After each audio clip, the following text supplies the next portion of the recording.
about them and they want to know more about it. So congratulations on your brand. Thank you. Which one is your favorite that you like better? Yeah. My favorite is Black Phantom.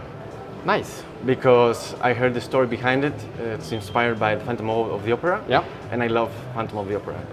I'm obsessed with it. You know, the music and everything. So when I heard that, I was there's like, many movie versions too. You know. Yeah. But nothing beats the opera. So I want to ask you, why do you think your brand is so successful?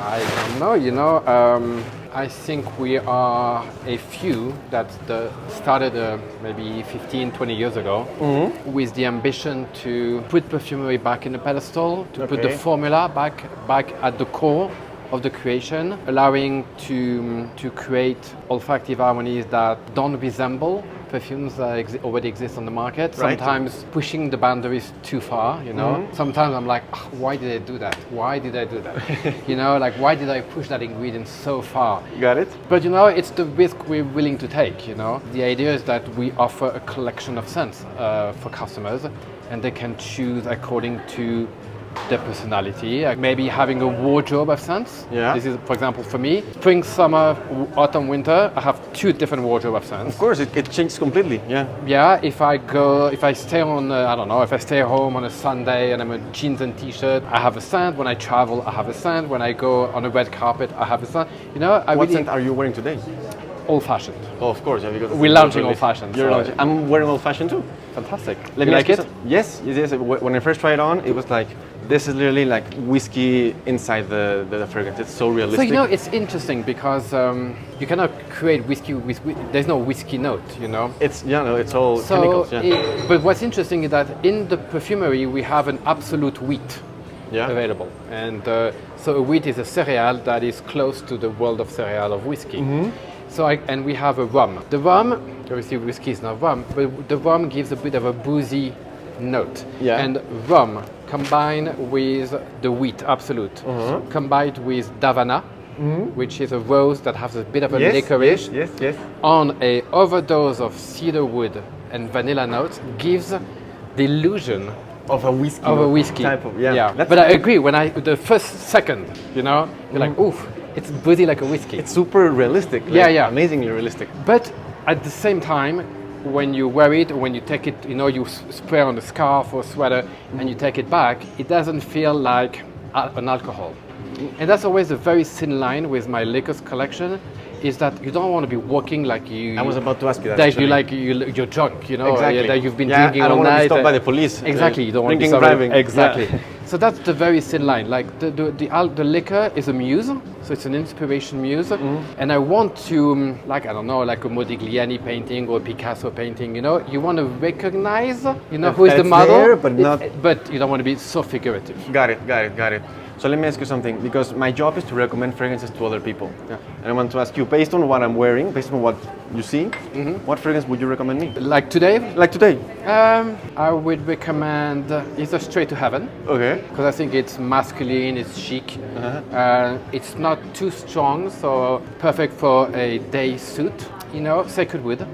Oh, I love that one. That's actually my third favorite from your brand. Because it's also a woody note, but a little bit sandalwood over there. It's beautiful. It's beautiful. So, really nice. You know, in the perfume world, we have we categorize woods in dark woods and blonde woods. Yeah. So sandalwood belongs to the blonde woods. Woods like patchouli belongs to the darker woods. Yeah. Even if it's not a wood, but that's how we classify it. Straight to Heaven, it's 30% of patchouli. 30% patchouli, straight to heaven. That's why it's much darker. A lot of my gay friends, they call it the sex magnet. I promise you. They say, I know that when I wear it at night, I'm not coming home alone. Everyone wants to, okay. No, I'm like, good compliment. That's a super nice compliment. Yeah. Sacred Wood is more built on all those little nuances that you can find in sandalwood. Because, you know, sandalwood, the most beautiful sandalwood, I had the chance when I started in this industry to smell sandalwood from Mysore. Today it's not available anymore. We cannot use in the perfumery sandalwood from Mysore. Because it's too expensive? No, because it's forbidden. It's forbidden? From IFRA or what? No, forbidden from the Indian government. They don't allow exportation of sandalwood from Mysore. Okay. So 20 years ago, 25 years ago, perfume houses have looked at where else in the world there is the weather conditions, soil conditions comparable to the Mysore region in India. Got it. And they found a location in Australia. Okay. So now that's why, but The sandalwood from Mysore, the essence, comes from a tree that is 40 years old. And the richness, the milky richness facet of sandalwood that we love, that comes with time. Even a tree from sandalwood from Mysore that is 10 years old will not have this milky. It's not the same. It will not have this milky facet. And it's one of the most expensive notes as well, right? Sandalwood. Yeah. So now we have trees growing in Australia that are now 20, 25 years old, and we're starting to have this milky facet. That type of creamy that everyone loves. Yeah. You were saying you have different scents depending on the season. Yeah. What's your spraying routine? Like when you spray fragrance, do you just spray it all over you, or do you have like a routine, or? I spray a lot.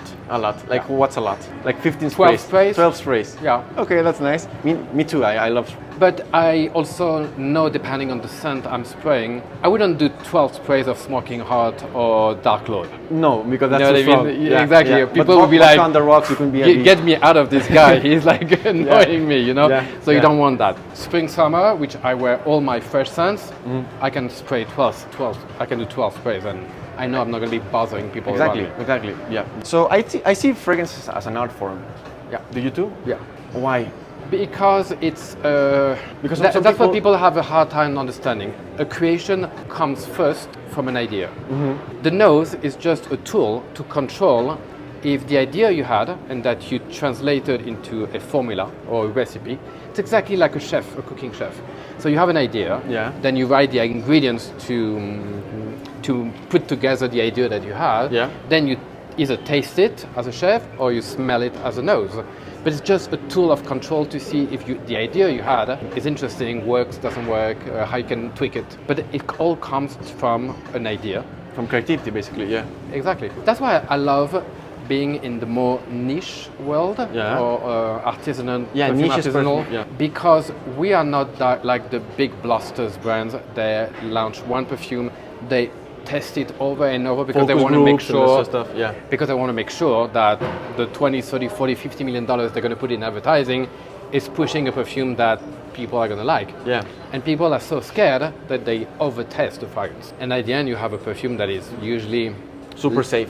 Super safe, exactly. Or a copy, more often a copy of a past success. You know, because if it was successful for him, I don't want to talk about copies right now, him. but it's so obvious. And I have one final question, because I'm actually working on creating a fragrance myself as a creative director. And I would like to ask you, do you have any advice for me? Best advice that I got when I started writing my thesis when I was 22 years old. And I met at the time the president of Dior Perfumes. And I told him what was my thesis was going to be about the semantics of scents. And he gave me the best advice someone could ever give me, because it put me on a path that I have never left since then, which was to learn the craft like an artisan. Go back to the material itself. You have to learn what is a bergamot, a mandarin, a go back to the beginning, basically. All the green notes, triplal, acetylcetohexanol, lifarum. You need to be able to understand what is the material you have available. And if you talk with a perfumer and you don't have the words and the knowledge in your brain, the memory in your brain of every ingredient, then what are you going to say? You know, you're going to say, well, I want some things, jasmine, a little bit woodsy. That's fine, but that doesn't compose a scent, you know? Gotcha. So you have to be able to be on the same, you have to be able to dialogue with the perfumer. The tricky part, the tricky part for you is that there's 3,000 notes in perfumery. It takes 10 years. 10 years to learn everything. I mean, I've only been in the business for 4 years, so 6 more to go then. As long as you started 4 years ago to learn all the raw materials. So actually it's 10 years starting from today. From today. Okay, yes. So in 10 years, we see each other. And then we can have a discussion, on a formula. Perfect, thank you very much. You're welcome. Thank you, sir. It's a pleasure. Me too. Thank you. A new sensation.